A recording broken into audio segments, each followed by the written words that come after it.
Et Younous Omarjee nous a rejoint en plateau. Bonsoir. Bonsoir. Vous avez donc été réélu pour un 3e mandat hier soir. Alors une première réaction, on imagine déjà une satisfaction. Une satisfaction, et permettez-moi de remercier les Réunionnais qui m'accordent de nouveau leur confiance, et une satisfaction également au niveau national, puisque vous avez remarqué que nous augmentons notre score. Nous passons de 6 à 10% à peu près, et nous envoyons au Parlement européen 3 députés de plus. Donc nous serons plus forts demain dans le Parlement européen. Alors quasiment 10% sur le plan national. Alors un score nettement supérieur à La Réunion pour la liste menée par Manon Aubry, sur laquelle vous figuriez en 2e position. Donc 20% à La Réunion, quasiment 10% sur le plan national. Une première satisfaction. Mais est-ce qu'il y a une déception aussi quelque part, puisque votre parti atteint la 4e position sur le plan national? À La Réunion, nous nous plaçons en 2e. Et je veux dire que nous sommes la principale force de gauche ici dans notre île.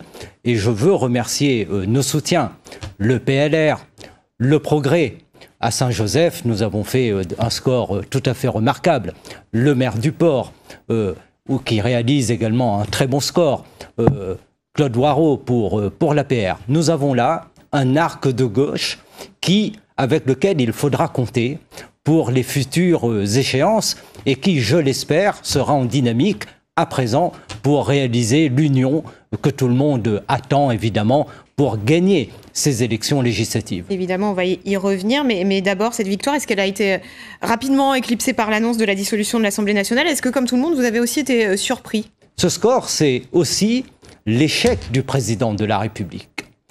Le score du Rassemblement national, il arrive après que le président Emmanuel Macron ait tout fait pour cela. Il a été le directeur de campagne de M. Bardella. Il faut se souvenir que M. Attal a été débattre avec M. Bardella et l'a placé au centre du débat. Et puis, bien sûr, c'est une colère contre les politiques très antisociale, la violence sociale mise en œuvre par le président de la République, et tout cela finalement produit ce résultat. Et cette colère, Manon Aubry l'a exprimée également tout à l'heure. Je vous propose de l'écouter et de revenir ensuite en plateau. D'autres alternatives, vous en connaissez une autre? Quand on a l'extrême droite aux portes du pouvoir, quand on a un président de la République qui est pompier pyromane, nous on est déterminés à vouloir gagner, l'emporter.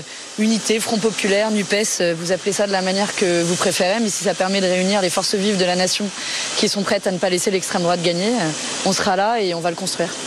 Alors il ne faut pas laisser l'extrême droite gagner, c'est aussi votre avis, je suppose.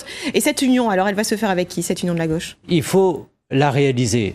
Il faut un sursaut, un dépassement, et tout faire à présent pour que cette union se fasse sur des bases claires, c'est-à-dire sur la base d'un programme, ce programme qui a permis d'ailleurs de gagner les élections législatives. Ce que les Français attendent aujourd'hui, et en particulier la gauche, c'est que nous pouvons restaurer la possibilité d'une alternative pour avoir la hausse des salaires, pour remettre en cause la réforme. La NUPES, mais bien par sûr, exemple. mais bien sûr. Mais cette alliance, on a vu qu'elle n'avait pas complètement fonctionné. Mais vous savez, si nous avions eu un accord ici pour les européennes, nous serions devant le Rassemblement national. Nous serions devant dans l'ensemble des communes de La Réunion.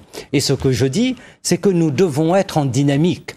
Et nous pouvons gagner. Nous pouvons gagner les élections législatives. Nous pouvons gagner les 7 circonscriptions à condition d'être intelligents, à condition de faire valoir les convergences sur les divergences, à condition, bien sûr, d'être ancrés sur le programme qui a été validé au moment des législatives et qui nous a permis d'amener tant de députés à l'Assemblée nationale en France. Avec toutes les forces de gauche, y compris le PS, Place Publique, vous y êtes favorable? Mais évidemment, sans exclusive. Autrement, l'union n'a pas de sens, pas de valeur, pas de mérite. Il faut évidemment une union large, et il appartient bien sûr aux forces locales, aux forces politiques locales, de prendre ce chemin et de travailler à cette union. En tout cas, je la souhaite. Et on posera la question également à Erika Baric qui va nous rejoindre dans quelques instants. Merci Younous Omarjee. Merci à vous.